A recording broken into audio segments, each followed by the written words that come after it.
দত্তের কণ্ঠে মহিষাসুর মর্দিনী স্তোত্রপাঠ, যা প্রত্যেক মানুষের মধ্যে মহালয়া বলে পরিচিত। কিন্তু মহালয়ার মূল রচয়িতা শ্রীযুক্ত বাণীকুমার এবং সঙ্গীত পরিচালক শ্রী পঙ্কজ কুমার মল্লিক। সেই সময়কার গুণী শিল্পীদের পরিবেশনায় মহালয়ার সঙ্গীত সমাদৃত। তার মধ্যে একটি মন ছুঁয়ে দেওয়া গান আমাদের এই নিবেদন এখন পারমিতা দত্তের কণ্ঠে পরিবেশিত হবে।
শিশুদের উন্মাদনা।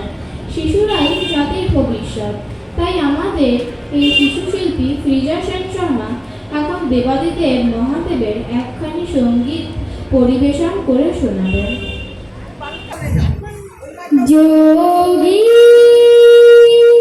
যোগী শিব শঙ্কর ভোলাদি গম্বর লোচন দেবারি দেব ধ্যানে সদা মগ্ন যোগী চির শ্মশানুচারী অনাদি সমাধিকারী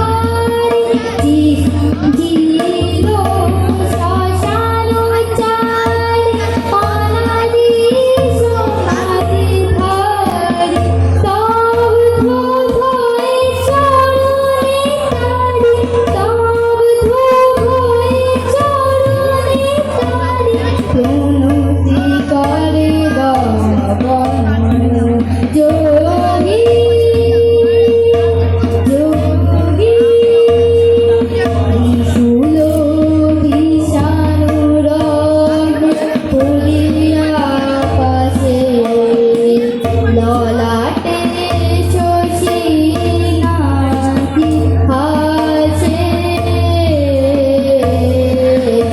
গঙ্গা তরঙ্গ খাড়া গীত ভুবন রাধি হে শম্ভু শিব রাজে কাপে জড় জীব রাধি শম্ভু শিব রাজে কাপে জড় জীব হলো কে ভীষণ তাপ হলো কে ভীষণ তাপ বাগিতেছে গগন যোগী যোগী শিব শঙ্কর ভোলাদি গম্বর লোচন দেবারি দেব ধ্যানে সদা মগ্ন যোগী যোগী যোগী শিব পার্বতী সংসারী দেবতা। কলিযুগে যেমন কন্যা শ্বশুরবাড়ি গেলে পিতার চিন্তার শেষ থাকে না, ঠিক সেই রকমই আশ্বিনের শুক্লপক্ষে উমা যখন শ্বশুরবাড়ি যায় তখন গিরিরাজের খুব দুশ্চিন্তা হয়। উমা কেমন থাকবে? গিরিরাজের মনের ভাব রুনা বসু রায় কণ্ঠে গানের মাধ্যমে এখন প্রকাশ পাবে। ঘরে ঘরে ছিলি মন মাতায় কত লোকে কতই বলে শুনে প্রাণে মরে যায় এমন করে ঘরে ঘরে ছিলি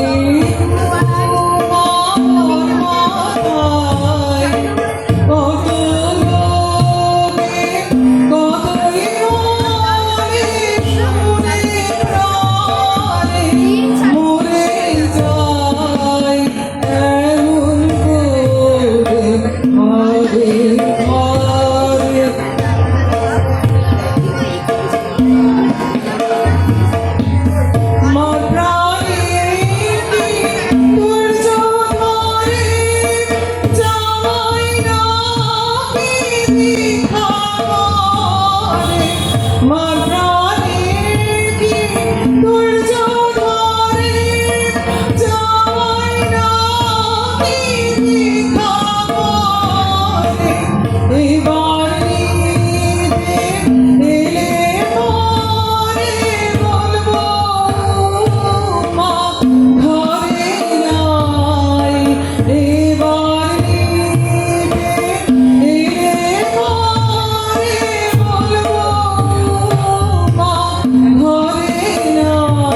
না, যা কিনতে গিয়ে বাবা মায়েরা হিমশিম খেয়ে যায় বাচ্চাদের পছন্দ অপছন্দের যন্ত্রণায়। সেই রকমই রবীন্দ্রনাথ ঠাকুরের একটি কবিতা আবৃত্তি করে শোনাবে শ্রুতি মণ্ডল। পুজোর সাজ আশ্বিনের মাঝামাঝি উঠিল বাজনা বাজি, পূজার সময় এলো কাছে। মধু বিধু দুই ভাই ছোটাছুটি করে, তাই আনন্দে দুহাত তুলি নাচে।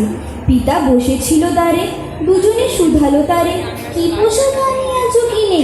পিতা কহে, আছে আছে তোদের মায়ের কাছে, দেখিতে পাইবে ঠিক দিন। শুভ সৈনার জননীর বারবার কহে, মাগো ধরি তোর পার, বাবা আমাদের তরে কি এনেছে ঘরে, একবার দে নামা দেখায়। ব্যস্ত দেখে হাসিয়া মা দুখানি ছিটের জামা দেখাইল করিয়া আগুন। মধু কহে, আর নেই? মা কহিল, আছে এ একজোড়া ধুতিও চাদর। রাগি আগুন ছেলে কাপড় ধুলায় ফেলে কহিল, চাই না মা, রায় বাবুদের গুপি পেয়েছে জয়ীর টুপি, ফুল কাটা শার্টিনের জামা। মা কহিল, মধু ছি ছি, কেন কাঁদো মিছামিছি?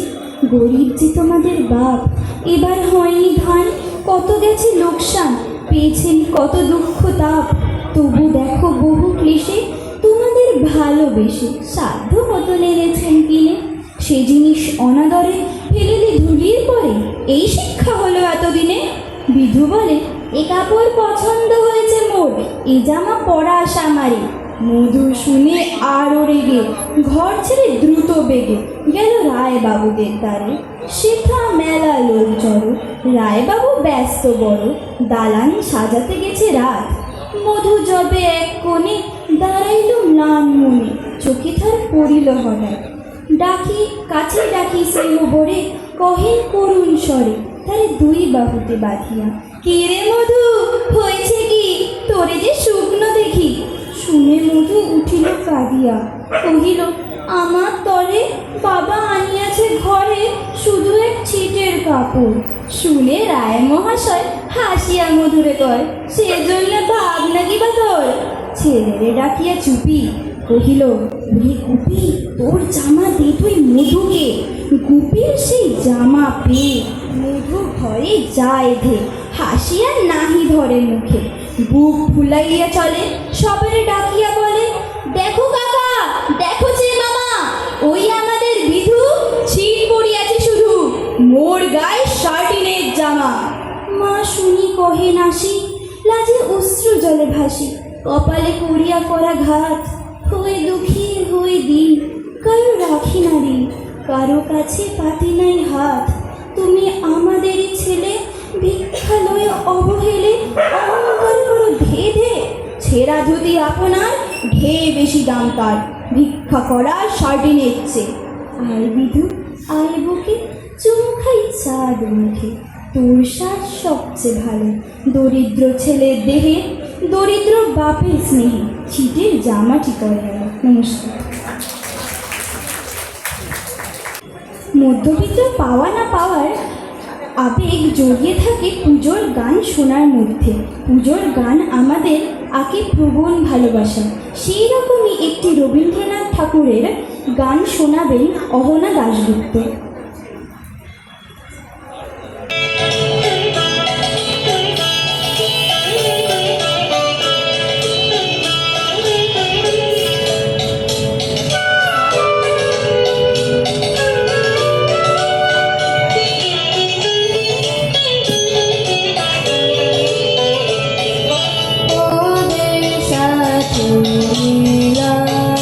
জরা চরায় তো মাঠে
ওরা কি দাদাকে, ওরা কি দাদাকে বনের পাতাগুলি কারিশারা দিনেরগুলি তারে সামানি না পড়ে খেলে প্রাণে খেলা করে প্রাণে সামানি না পড়ে খেলে প্রাণে খেলা করে পাখি পাখি মুখে এসে খবর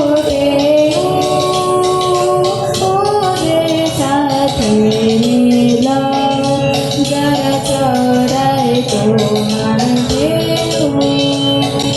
তোমার নামে বাজার, তোমার নামে বাজার যারা রে ওদের সাথে মিলাম।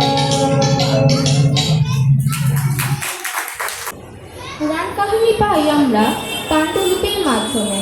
এই পাণ্ডুলিপি কলিযুগ পর্যন্ত বই নিয়ে আসা হয় গুণীজনের মাধ্যমে, অর্থাৎ সরস্বতী শ্রদ্ধা জ্ঞাপনে। সব কিছুর অন্তরালে কবিগুরু রবীন্দ্রনাথ ঠাকুরকে আমরা স্মরণ করার প্রয়াস রাখি, অর্থাৎ রবীন্দ্রনাথের গানের মধ্য দিয়েই সব রকম পরিবেশ পরিস্থিতি বজায় থাকে। সেই রকমই একটি মনোগ্রাহী রবীন্দ্রসঙ্গীত পরিবেশিত হবে অঙ্গন দাশগুপ্তর কণ্ঠে সরস্বতী বন্দনার মধ্য দিয়ে।